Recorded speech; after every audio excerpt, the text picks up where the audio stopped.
Okay, guys, we have a really special guest today. I'm so pumped. We've been talking for so long. Yes. This is Mel with Mel's Equestrian Services, and I've been following you on social media forever, I feel like. Well, I don't know how long you've been following me. Well, I'm a little creeper like that, you know what I mean?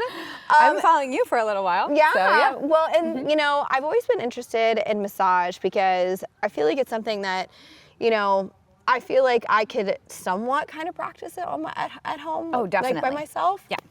And you inspired me by, I don't even remember when this was. It had to have been at least minimum a year ago. And I bought, I don't think I bought this one specifically. Probably not. I don't know This is if like it a was, little bit of a newer tool. Yeah, I think it was either on your Amazon storefront or like something like that. There's a human one. Yes. That's like a lot cheaper. Yes. And it's not fit for horses. Yes. But I still used it for a while because I was I'm going to get somewhere with this. Yeah. So we're here on the farm today and we're doing an on-site podcast. You guys know I love getting out and doing those types of things. And we're going to chat for a bit and then we're going to bring the horses out and you're going to do all the things. So that might be a part 2. So this isn't too long, but yeah, I'm excited to hear how you got started, you know, like the beginnings, the passion, the journey, all the things. So let's hear it. Yeah. So I've been around horses for a long time. Mm-hmm. Let's just say I got really serious when I was 13. Okay. And so that's, I don't know, 22 It's okay, years? you don't need to. Something like that. It's a while. It's a while. As ladies don't divulge our age. I'm comfortable. I'm blessed to be at this age. Aging is... It's a beautiful thing. It's a privilege. Yes. Not everyone gets to do it. Not everyone gets to do it. Yeah. Yeah, so I've been doing it for a long time. I've been doing horses, and I started like with, more so with the hunters. Okay. And then I was like, at 16, I knew that I was going to do, like, make a career with horses. I didn't know what it was going to look like. I had not gotten into massage at all at that point.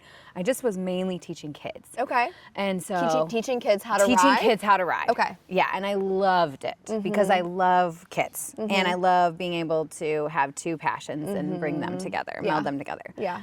And so then what I did was I went off to a Bible school that was equine focused. Okay. So all horses. Wow. So I went there for a year and I got kind of like an associate's in biblical counseling, but also a minor in equine studies. Very cool. So it was a 120 horse ranch. Wow. And it was on top of a mountain. What an experience. Yeah, it's called Miracle Mountain Ranch.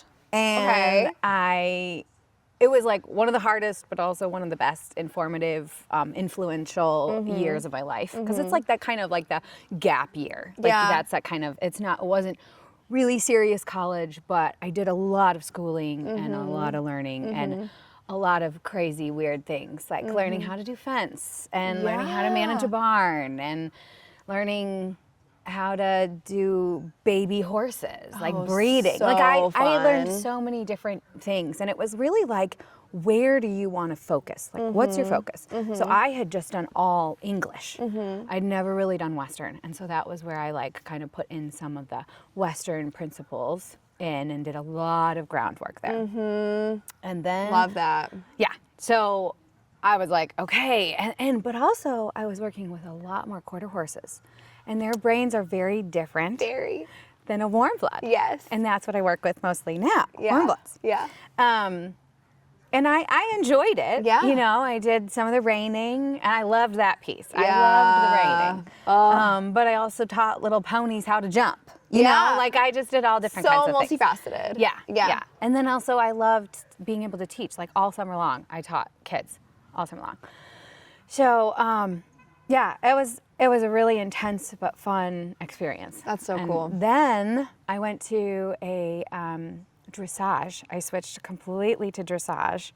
And Now, were you riding dressage at this time, or you just... So before that, I'd never done any dressage. Okay. Actually, I had 3 lessons when I was like 13. Yeah. Well, yeah. Not really. Yeah. So at this point, I was 19, and I went to a working student position Okay. in Pennsylvania. Where in PA?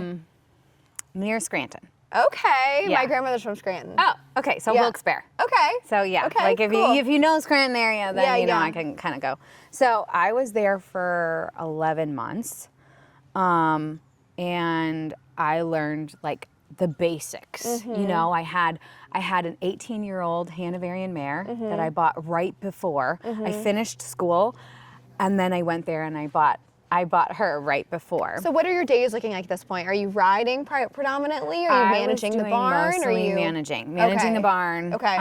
I did a few stalls. Mostly I did like, turnout, and then her whole focus was really intensive grooming. Okay. So that it kind of started my massage. Okay. Kind of. Yeah. Just kind of like understanding that horses need more than just a simple curry comb and a little brush. Like they need to warm their muscles up. Interesting. Okay. And it really helps, So we did we would have 12 to 14 horses in training. That was including mine. But 12 to 14 horses in training, and then you would have, you'd have to do like super groom. I would kind of call that. Yeah. Like it's like a really intensive groom. So their coats looked amazing. And then their muscles were warmed up. And then you rode, or, my trainer rode or whatever, and then you would like kind of cool down groom. So you're grooming in the sense, or you're literally grooming, but you're grooming in this also in the sense of like you're tacking up, you're getting them ready for the trainer. Okay. Yeah. Cool. Yeah. So you're getting ready. So that was a lot. And it was like really physical work. Yeah. Because you're like really intensive. And I never really learned the muscles at that point, but it kind of like stoked my like, kind of just got my brain thinking like, oh, how are these does this things really like help? getting put together? Yeah. So that's actually after I finished there, I started getting my horse massaged. Okay. With just different people, kind of seeing, and I would notice the difference. Yeah. And I'd be like, oh, okay, my horse is moving better. They're happier. Attitude's better. All that kind of stuff. And she was 18. Right. Like, I mean, she's an older mare. Right. She needed as much help as she could get. 100%. Yeah. 100%. So I All the love support. doing, I love doing any age, of course, as a massage therapist, but I noticed that she needed a little bit more help. And I was riding her 6 days a week. Now, at this point in my life, I don't ride 6 days a week. My horse doesn't need it. Every horse needs different things, and treating them in a way that they feel comfortable and that their body moves better. That's what I'm all about. Okay. And then it helps their performance. Absolutely. It helps their attitude. It helps everything. Absolutely. Because they're mentally, it's not like frying their brain. Right. So, so I was there for 11 months, and then I went back to Ohio because that was in Pennsylvania in Scranton, and then I went back home to Cleveland area, and that's where I'm from. I was there, all my life, whatever, up until that point. And then I started teaching kids how to ride again, and I got actually it was a job at where I started. It was the barn that I started at. Cool. It was beginners, lots of beginners. Yeah. And I was like, I could make so many changes, Yeah. And so I had all this like information now, and like learning how to manage a barn and how can I help, and how can I help these horses feel better? Yeah. Because school horses take a beating. A beating. And we all know that. Yes. Because kids are unbalanced. They're dealing, their horses, they're feeling their feelings, and you're trying to, get them to do pretty much, all the it's things. just all the things, Yeah. walking, trotting, cantering, but like having no balance in the saddle and stability and clear communication and all the aids and all that stuff. Yeah. So you guys don't know how lucky you are. Yeah. I always say, I'm like, my horse is pretty lucky. Pretty blessed. Yeah. I mean, and that's honest to God, that's so true because, I get adult amateurs in general, I know get in their head about, oh, well, am I, Exactly. Am I bothering him? Am I doing something wrong? They're trying to Am I going to support- ruin him? Yeah. I don't even know how many times I've thought that. Oh, 100%. And so then you think about like a lesson horse and you're like, dang, They're putting in the work. Yeah. Putting in the work. So they need it more than anyone. Yeah. They need a lot of love. And I don't think they always get that. Yeah. Yeah. They get love from little kids, you know, sometimes. But then they get beaten, you know, the kicks and the, you know, all that. Yeah. Not beaten in an abusive way, just so you know. No, just but just like, just like, you know, I don't even know how many times to just kick harder. Yeah. Just kick harder. Yeah. And now I'm like, I don't ever kick. You know, it's a very rare occasion that I use that kind of, that's a forceful thing, you know. But yeah, as you get better and, you know, you become a better rider, you don't have to use as much muscle strength, right? You become connected. Stronger, more connected. More connected. You don't have to, you know, like, oh, you know, this pony never moves. Yeah, you know? I mean, know. like, I had one pony at the ranch, and we had been riding for probably 45 minutes. Yeah. And I was dead. And this pony was like, I'm not moving one more step. Yeah, I'm done. And he just decided to just lay down with me. Yeah. And I got off. My teacher, as a joke, mind you, was like, why are you teaching your horse to lay down, Mel? And I was like, don't even. Oh my God. Yeah. He just was like, I'm done, lady. Get off my back. Get off. I'm over it. So, okay, so you're in Florida now. In Wellington. No, not in Wellington. Vero Beach. I'm in Vero Beach. Vero Beach. Yes. Vero Beach. I'm in Vero Beach. So I've been in Vero Beach for almost 11 years. Okay. And how far is that from Wellington? It's an hour and a half. Okay. Not too so bad. I do go down to Wellington. Yeah. I do massage in Wellington. I have a few clients there. Yeah. And yeah, so all of that kind of took me. I just fell in love with dressage. Yeah. And then I decided to move to Florida. And I was like, what do I do? I know that teaching is kind of probably not an option at the beginning of my, you know, journey here. And so I had a massage therapist up in Ohio that was working on my horse at that time. And she was like, Mel, you would be so good at equine massage. And I was like, okay, I mean, I see the difference in my horse. Like, why not try it? So I did, and I fell in love with it. Yeah. And it really complemented my dressage as well. And then I just kept getting more training in dressage and started to really just love the fact that if you release a certain muscle, your movement is so much better. Yeah. You know, and like movement the shoulder is so freedom. big in dressage. Huge. Yeah. Huge. Yeah. And then I actually work on a lot of jumpers too. Okay. And hunter jumpers and that kind of thing. And so just seeing the difference and the clients are like, oh my goodness, like he moves so much better, so much happier. They don't pin their ears as much. They don't, you know, they're not as grumpy. Just like us. When we're in pain, I'm grumpy. I have this. I totally get it. Yeah. I totally get it. Yes. Okay. I totally get it. 100%. You know? So, and horses deal with so much. Yeah. And you're asking them to perform. And even if they are sitting there hanging out in the pasture, they're still having to do different things. Right. You know, there's horses that are retired, but their blood flow is decreased. So you need to help with their circulation, you know? So that's really important. And then also young horses. I have a young stallion that I work on, and, you know, he's just starting. He's just starting. I think he's almost 3, something like that. And she's just doing really light work, but like, he was kind of unmanageable. And I started massaging him, and he was like, he's just a different horse. Yeah. He's just so much happier. Yeah. And he's like, okay, Mom, get on me. I don't care. Like, totally happy. Oh, that's the best. And so it's like, from the beginning, you can do that. You know, I do massage pregnant mares. Now, obviously, it's very different kind of massage. You have to be very careful. You have to be wise with what you do and everything. But it can really help relax and get the body prepared. Okay. Now, I'm also very careful. Like, some people believe that is a contraindication. You should never, you know, massage a pregnant horse, but we massage pregnant women all the time. All the time. So why not take that and just be a little bit more cautious 100%, and careful? 100%. So I definitely believe in it. Yeah. Yeah, and then, you know, the performance horse. I mean, who isn't, like, they work hard. Yeah. Their muscles are used, whether you're jumping, you're doing dressage, you're doing reining, you're doing cows, like whatever the case may be.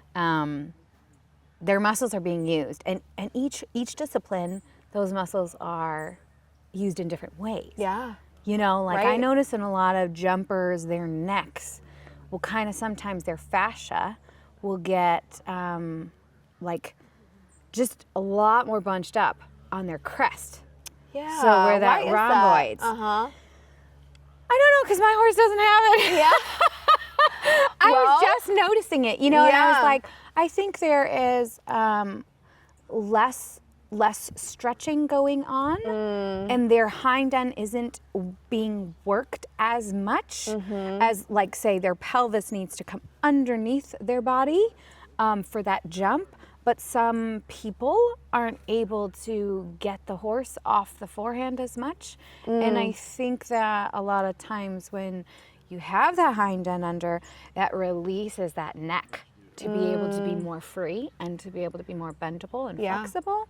And so not every dressage horse, mind you, or hunter jumper horse doesn't have it or does have it. Yeah, because I see it in both. Exactly. Yeah. But there is a lot of fascia tension. Actually, both of my clients just recently, I was like, that's just really stuck there.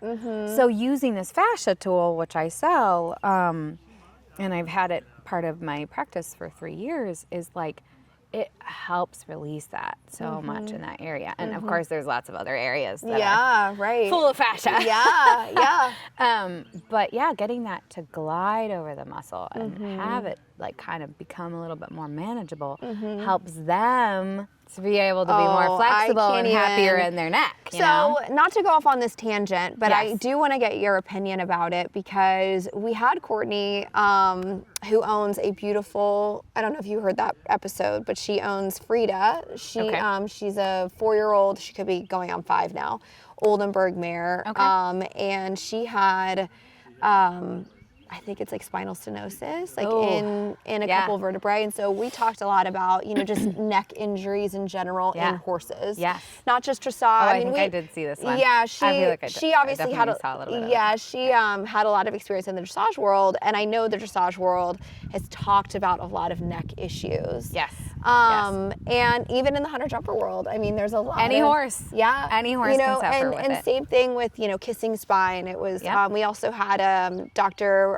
Fernando Marquez on one of our very first episodes, and we talked a lot about kissing spine, and he said, you know, it's interesting because, you know, 10 years ago it was navicular. Everything had a navicular. Everyone had a navicular. And then, you know, now it's moved on to kissing spine and more into neck issues. So he was like, it always is, like, there is kind of a trend there, and it's just that people are looking for it, right? It's just kind of more aware of it, right? So talk to me about what you're seeing with neck, you know, the neck area in all of the horses. Do you feel like that's, you know, something that clients are coming to you and saying, hey, this is a problem area? I think clients are not always knowing that it's the neck. Okay. Unaware. But it is the neck. Interesting. You know, not every single person. I'm saying this is not like, oh my gosh, this is everyone, you know. No, definitely not. But I think that a lot of times people don't realize that the horse's body is all connected. All connected. So if you have a neck issue, sometimes it's actually in the hind end. Interesting. Or the back. And so usually in one session, if the horse's hind end or the neck is really a problem, there's usually something going on in the back. But you know, every muscle is connected. Yeah. And so my job is to kind of do my best to pinpoint the issue. And then 2 weeks later, I do another session. And I see, okay, is there a release in those neck muscles? Or is that still really aggravated and everything else is kind of calming down? Interesting. So it kind of like, I'm not always going to know right off the bat. Like, unless that person says, that horse is super stiff, going to the left, or the horse's neck is crooked or tense or whatever. Okay, so then I'm like, okay, I'm gonna work on the jaw as well as behind the ear and up the upper neck and then the lower neck. If I'm working on the jaw and I can release that area, it's releasing the omohyoid muscle. Oh, okay. And so that connects to the hyoid apparatus. Okay. Which is connected to the tongue. Oh my God. Which is the jaw. Wow. And then you connect that, and that all connects down to the omohyoid, I think, connects in the shoulder. Like the lower shoulder, you know, of the scapula. Yeah. It's like underneath the scapula a little bit. And that's a long muscle. That's like that whole neck, right? Yeah. So if you release that, then it's releasing tension in the lower, like getting close to the pectorals and the shoulder muscles, and then you're releasing that neck because it's on the underside. Yeah. It's close to like the throat area. Yeah. Oops. Yeah. Oh, fascia device down. Fascia tool down. Interesting. Yeah. That's So releasing those muscles. Okay. Releasing the jaw. That can really help. So if someone says neck issue, or if I'm finding a lot of tension, I usually start right away with the jaw. Interesting. And releasing that I'm going to be area. interested to hear, to hear and to see what you feel about mine, because I feel like they obviously know that they're getting a massage. I don't know where the other one is, but it's going to be interesting because Ollie had EPM. Okay. Yep. Well, they both had it, actually. Okay. Ollie had it the worst. He was like neurological. Yeah. And so, his back end has always kind of been a problem. Yeah. That's very normal for EPM. Yeah. So, it'll be interesting to see like his SI specifically. Yes. Has always been pretty like a challenge and weak and something we've really worked on. And then Sonny is he's a thoroughbred. Okay. And he is very tight, like behind. Yes. I don't know what that means. Like, I don't know. Who said that he's tight behind? My farrier. Okay. Good to know. I was just making sure. Like, are you just saying he's tight? No, I couldn't tell you that he was tight. But people tell me he's tight. Yeah. And so it's really Not interesting. flexible. Not flexible. Okay. Well, like, especially when they pick up. Yes. Like his hind end. So the hamstring muscles are aggravated and he probably. was like, and they're like, you need to get his hocks done. And I'm like, okay. So I've had a lot of different farriers in the past 2 years, so they tell me like a variety of things. So it's always really interesting. Yeah. And Ollie's a quarter horse, so he's built totally different. Totally different. Yeah. And so Sonny is very like he's very uphill. Okay. And then Ollie is downhill. Oh yeah. So yeah, he quarter horses. He Go wants downhill. to be he wants to be. He could very well be like a Western pleasure. Like he could be, the quarter horse, like under saddle horse. Like he wants to sometimes have his nose on the ground. Down the ground. Yeah. Obviously in the hunter world, when you're jumping a course, you can't jump a course like that. And, nose on the ground doesn't work. Yeah, but it works. It works out great because he's so level. Like you can get him And he's really balanced. level, and he's very balanced. Yeah, that's awesome. So it'll be interesting to see, like, and I'm sure as you work on horses consistently and repetitively, you really get to know what they are, what their issues are, what they, because both of my horses have right sides that are terrible. Yes. I'm guessing that it's me. I think it's a me thing. I am convinced. So now explain this to me. When they are weak to either side, left or right, like I said, both my horses are terrible right sides, so they tend to fall into the right. Yep. They're going to be a little bit quicker to the right because they're weaker. So what does that mean? Let's see. What does that like truly honestly, like what does that mean? And is it compensation for the left? Like what's going on with the left side? Does that really mean the left side is stronger, or is it really the right side? Like talk to me like what that means. Or is that like a loaded question? It is a loaded question. Okay, I'm here for it. But that doesn't mean I can't answer, at least to some extent. Okay. I think every horse has a side. Sometimes it's the rider.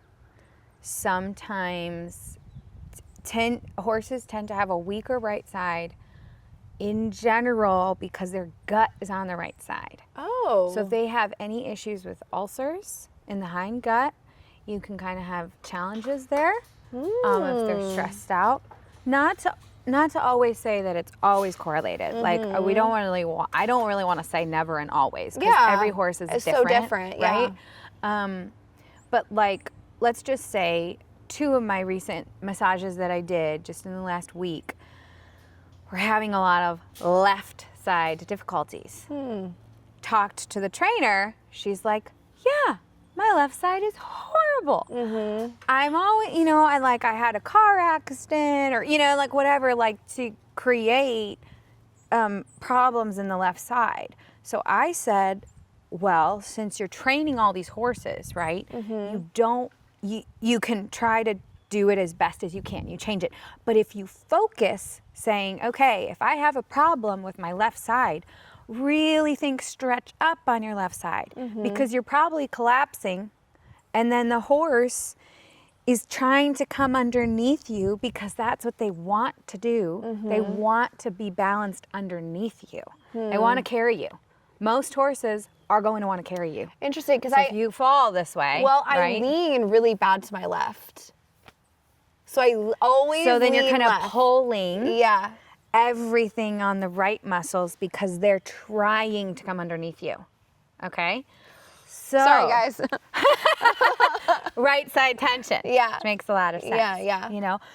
But like, I used to have major problems on my right side, but then I switched, and it's a whole long story. Oh, wow. And I don't know if I want to get into that whole thing. Yeah. But now it's on my left side. Oh my God. So I've had to really think about stretching up on my left side and sitting evenly on the saddle. That's will hard help for me. your horse so much.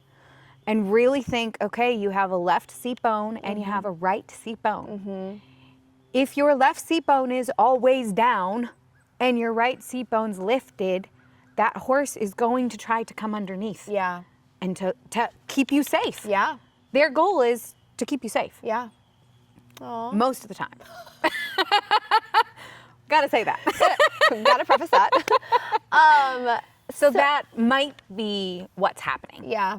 And that's interesting because it's like, so much of, I know like my husband was a bodybuilder for a long time. Yes. And he always talked about like the muscle connectivity to your brain. Yes. And he was like, you have to really think about it. Yeah. Like you can't just expect your body to like, you say like, okay, well like obviously like sit both feet, or, in the stirrups, or sit both, seat bones in the saddle. And but like you really have to stop yourself and like be like, okay, is this really happening? Like you would I would tell myself like, oh yeah, that's definitely happening. Like obviously, but like it's not happening. Yeah. So my trainer's been really great about like really like we do over the winter, we focus so much on like a lot of flat work. Yes. And like going back to important. the basics of like, okay, where is your body? Where are your hands? Like, where is your upper body? Like, where are you balanced? Like, Are you balancing all on your hands? Right. Like that's a thing that sometimes like attention on that follows the whole line of the horse from the front to the back. That can sometimes be because you're pulling on that left more than your right. Now, you might not feel like you're doing it. You might not feel like you're leaning to the left, or you might not feel like you're leaning to the right. But you are. You are. Yeah. And your body weight, just think about your head. I know. If your head is down, that's 10% of your body weight going down. Wild. Right? It's so crazy. And that's knocking off the balance. Yeah. And so I'm super, super into posture and balance with the horse, because a horse will carry you and function way better if you are doing your job in the saddle. Yeah. That's why I say lesson horses have their toll. Yeah. They take their toll. 100%. 100%. And, as you get better, you can focus. Okay, well, my left shoulder always goes forward. Okay. Yeah. Well, let's change it. Right. Right. Let's try to have both sides, both seat bones, both shoulders, both eyes. Where are they looking? Where are they looking? You know? It's like Where are your hands? Is one up here? Is one here? You know? And it's Are we crazy. doing chicken wings? Yeah, it's kind of really interesting when you really start focusing on that. And like, sometimes it gets a little obsessive. But I do think that it's helped me so much to just like, all right, at the walk, like, let's just like really focus on like where we are. Like, what are we feeling? Because too, like, I never was taught to really feel the horse around you. Yes. Like, so, you know, like I was taught, like, I know when they're using, using their, for the most part, at least I feel pretty confident, especially when you're riding something like Sunny. Yeah. That's uphill. Yeah. And it's a little easier to kind of get them underneath you. Yes, for Whereas something like Ollie, it's a little bit more challenging for me to really feel what is going on because and two, like he's a lot more trained. Like he has a lot more buttons that my trainer has put on him. So sometimes it's a little difficult. Like you shift a little bit and he's like, oh, you want me to do this? Or, oh, you want me to do this? Oh, you want me to do a flying chain? Yeah, you want me to, like, I taught him this really terrible habit recently of cantering to the right and I was leading in my left stirrup and so he started swapping. Yeah. Yeah. So that's fun. But, you know, really to feel like what's around you, like what their behind is doing, like ride, you know, I was taught like ride the ass of the horse, like ride, don't ride the head, ride the behind. Yep. So, but I've never also, like I was told that, and same kind of concept of what we were talking about of figuring out where you are, like figuring out like really where your horse is. And I think you say that and you can feel it, but are you really understanding like what's happening and what's going on? Yeah. So yeah, it's really interesting because it makes so much sense when you get to, Ollie went into training last year and was like really intensive training. And so we were really concerned, I was concerned as the mother, parent, whatever, about massage, about acupuncture, about chiro, about all those things. And you know, you started to see those repetitive patterns, and then because you saw it under saddle, right? So you're like, okay, well that makes sense because, you know, he doesn't want to extend the walk because that means he really has to use his butt, and he doesn't want to. And then you start figuring out, okay, well he's a little weak here. He's a little like, so it's all. Weak muscles are painful muscles most of the time. Sore, tension, whatever. Yeah. So if you're strengthening those muscles in certain ways, you know, let's do haunches in. Yeah. So talk to me about that, like the soreness, because I don't remember who I was with or who told me this, but somebody told me that soreness doesn't always mean weakness and vice versa. Oh, interesting. And so, because I can't remember, I honestly truly don't remember who said that to me. And I was like, that doesn't really make sense to me. Like, because I would think that if they were weak, they're probably going to be sore because they're weak, right? Yeah. So, so talk to me about that. Like, what does that mean? And I guess I would have to say that a weak muscle, let's just say, rewind. Sore muscles can be a sign of you worked that muscle and ow, I have sore muscles. Right. Right? Like I just, did arm day. Right. Okay. I'm going to be a little bit more sore the next day. Yeah. So there is that soreness where those muscles might not be always weak, but they're feeling it. That lactic acid builds up in the body and you need to flush it out. Okay, so there's that type of soreness. There's also weak muscle soreness tending more towards pain, right? And most of the time, if you have a painful area, the muscles around it, let's just talk about your leg for a second, okay? Right? I love talking about that. Okay. You can delete it out. No, I'm totally kidding. Okay, so let's talk about your leg, right? Okay. Like for a second, the muscles around the break are protecting that area. Okay. So the ligaments, the muscles, all that area, and let's just say it's inflamed, okay? they are going to be as protective as possible. Interesting. Around that area. Okay. So there's going to be pain, Yeah. right? There's pain in that area, but guess what? All the other, like, let's just say it's kind of like let's just say this is the break, and all of these other muscles are feeling that tension and pain. Interesting. That makes a lot of sense. So it's not always, it's not always weakness. Yeah. It could be an injury. Yeah. That becomes those muscles over time because they're working so hard to protect this injury. So it's sometimes it's They not get even tired. the injury itself. It's it's the things around it. And so that's why I'm so focused on getting that blood flowing to the area. Interesting. And movement, if you can. Obviously, we don't want to move the broken bone, but getting blood flowing happens with massage, movement. I also have the Beamer, which is it's a medical grade device that can help stimulate blood flow at the microcellular level, and that the microcellular system is part of the vascular system, right? And it's 70% of the vascular system. So if we can stimulate the microcellular level, the arteries in there, you can get the waste out faster and you bring the nutrients in quicker. So taking so good fascinating. vitamins, right, Yeah. to try to heal, or different supplements for horses. And so you're getting that good stuff quicker to the area. That's why I Interesting. love using the Beamer, because that Interesting. helps that horse relax, but it also helps in overall health as like a performance horse. Yeah. Now, do you have any supplements that you really love that you want to plug? Oh, I don't know. Sponsored by? No. I'm actually a person that does not use a lot of supplements. Okay. Because you want that- I'm a little bit different. No, I love that. I think that many times they're a waste of money. Okay. And I'm all about budgeting. We love Right? that. Because horse life is so stinking expensive. So expensive. It's Especially ridiculous.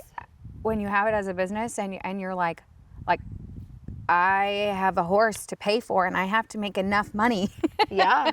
to pay my bills and to profit and, and to do well in my business. Absolutely. And so my horse is actually, because he had sand colic almost a year ago, he is on a probiotic mixed with the psyllium. Okay. Which is I always forget what it's called. Like Assure Guard Gold or something like that. It's a super expensive fancy one. And I would have never put him on that. Yeah. But the vet was like, this is going to help your horse. Yeah, and you're like, And I didn't want to pay any more emergency medical bills. No. Like, that was horrible. Yeah. So, Oh, I and I know. don't want him to be in more pain. So I have him on a very, very, very small dose. And it has really helped him. So I just that's one supplement he Yeah, has. I'm assuming that your philosophy, and correct me obviously if I'm wrong, your philosophy is that you want the body to kind of heal itself.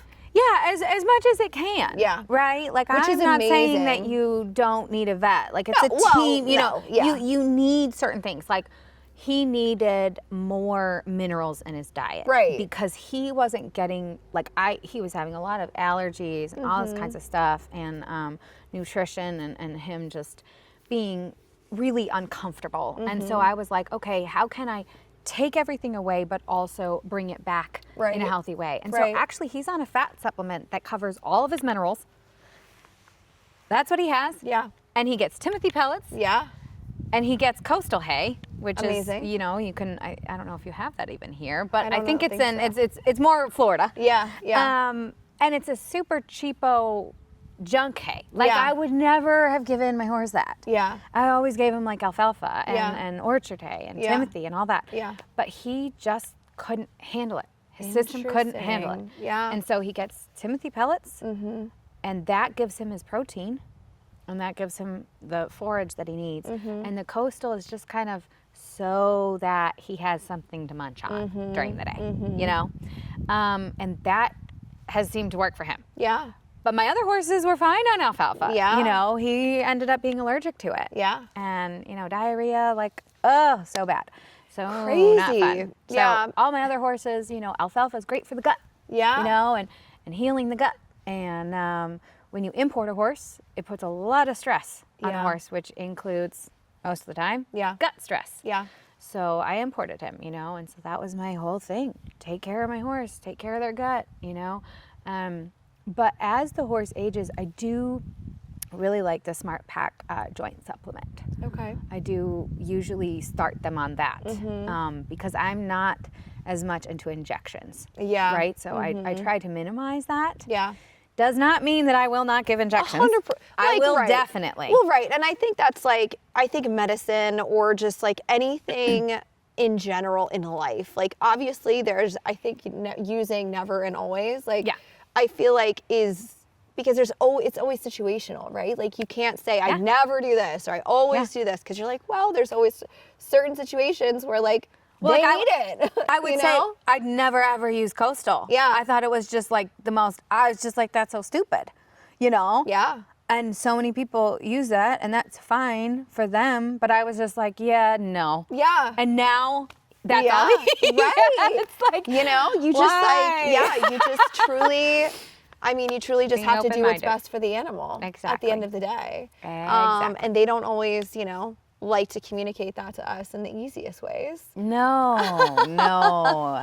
Oh and my you gosh. know, being open-minded and you know, I mean, I talked to a lot of people over these last 11 months. Yeah. And just being willing to try things that are out of the norm. Right. But maybe work. Right. And I'm so grateful that I listened to the certain people that I talked with, you know, and, you know, I have one girl who was working with an internal medicine specialist. Yeah. And then she comes to the barn and now she's working at the barn. Yeah. I have like learned so much. Yeah. Like those are the things that like, wow. Yeah. Like, I'm so grateful for the people around me and the team, you know. Even just talking about farriers. Yeah. Oh like my God. Oh my God. We could talk about that for days. There's so many things, you know, For farriers. days. Like, you know, that's why like I love being able to be a part of a team. Yeah. And help that horse to perform to the best of their ability. Yeah. And if you're competing, that's a lot of stress on the horse. 100%. Even if they're not looking like they're stressed. Yeah. They are. They are. Because you're taking them out of their environment, their home environment, and they're leaving and they're heading to do something that's really intense. Yeah. You know? Yeah. So, okay. Because we could talk about this all day. Oh, I know. And So we have to be careful. Yeah, we got to get to the boys. Yes. But now, just to like kind of close out, obviously I want to hear about like how people can find you and all the things. But when you are teaching, because I imagine I'm going to learn so much today. So I'm hoping. Yeah. Well, let's hope. Maybe you know it all. Yeah. No, no, definitely not. But so I would imagine when you're going and you're doing your, you know, with your clients and with your services and all the things, you're teaching the client just kind of as much as you're servicing the horse. Yes. And not that, you know, because I always get, and tell me how you feel about this, that, you know, I've watched so many of your videos online of like, okay, like this is how you do this and this is how you do this. Like, is there like damage that can be done? Like if I'm like, okay, I'm going to practice this, or like, if I'm unsupervised by you, like, is there like something that I can like really damage? My guess is no. Okay, that's because good. you probably won't be strong enough. Not saying that you're not strong. No, right. But strong enough in the areas of Whatever pain it is. and like damage done to the horse. Like you have to know the junctions and the muscles, and you have to know what you're feeling in order to damage, if that makes sense. Yeah. Now, if the horse is injured and the horse's back is really, really hard and really ouchy, okay, if you start, you know, jamming on it, well then you're probably going to either bruise them hurt them. Maybe not hurt them more. Yeah. But maybe just not help them. Yeah, you're going to probably right? piss them off. Yeah, like if the horse is putting their ears back or they're trying to bite you or they're trying to kick you and you don't really know what you're doing, I would just say stop. Just stop. You can always call me or like you can always get more information, but like let's use common sense. Yeah, like just they're a horse. Yeah. Like I've been in this for 11 years, a little over 11 years, and I have learned so much about listening to the horse. And every time I work on another horse, I learn more. Yeah. Because every horse is different. Right. And they're always talking to you differently. Right. You know, like there was one time where like I just didn't realize that it could be ulcers. Yeah. And she was so unhappy with me. Oh. Now, she didn't do anything horrible, but she definitely tried to kick me. Yeah. You know? And I didn't realize that she had severe hindgut ulcers. But once I learned it, I learned pretty darn quick. Yeah. You know? And then I started learning more about how so many horses have that, you know? And learning how to pick it out and be very aware and be careful of that area. You can still very gently massage and help that horse, but you don't want to be going super deep, right? Yeah. So depending on the area, and that's what a lot of my videos are, is like I talk about that kind of stuff. Yeah. And then I also have that, I have a hands-on equine massage, the basics course that I just put out. Love it. And I'm really excited about that because that actually gives you 50 minutes of video content where you can see that for however long you ever want. You can download it. And then you also have an hour of video coaching with me. Nice. Unless you're like in the area. Yeah. And then, you know, of course you can come and we can talk in person. And then you have a follow along guide that gives you a lot more like specific muscles and specific things that, you know, the functions of the muscles. Because in the video content, actually when I was filming it, I was trying to give all the functions and then I was just getting so stressed out. I know. So I was like, you know what? I'm going to do what I know. And then I'm going to give you a follow along guide. Yeah. So it's a decent PDF that comes along with the course. Yeah. And right now it's $295 for holiday pricing until January 5th, and then it goes up to $395. So it's a really good deal right now. Okay, so get it. So yeah, purchase. Yeah. And yeah, like that, the video coaching is whatever you want to learn from me. Like I can give you what I can in that hour. And I had one girl just did a video coaching session, and she was like, "That was so informative." Yeah. Like, thank you. Yeah. And she was really asking more about business side because I have been in the horse business for 11 years as an equine massage therapist, and some of that time I was teaching and training horses, and I would love more clients. I just don't have that right now. Yeah. But yeah, just being able to help a person wherever they are at learn a little more. Yeah. That's the goal. Yeah. And that hands-on equine massage course is definitely for, like, it's not certifying you. Oh, no. It's just giving you things that you can do at home Yeah.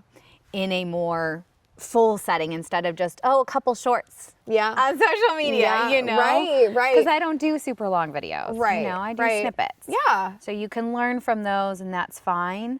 But if you want a more intensive learning experience, Of course.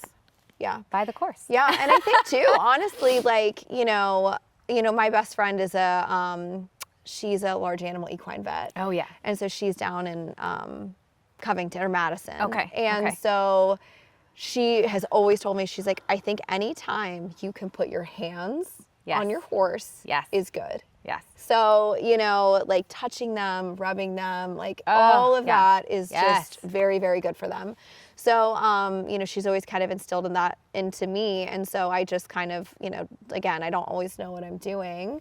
But I think having like that guide and that support from you would be incredible. Yeah. Absolutely incredible. And the reason why touch is so important is horses mostly communicate through touch.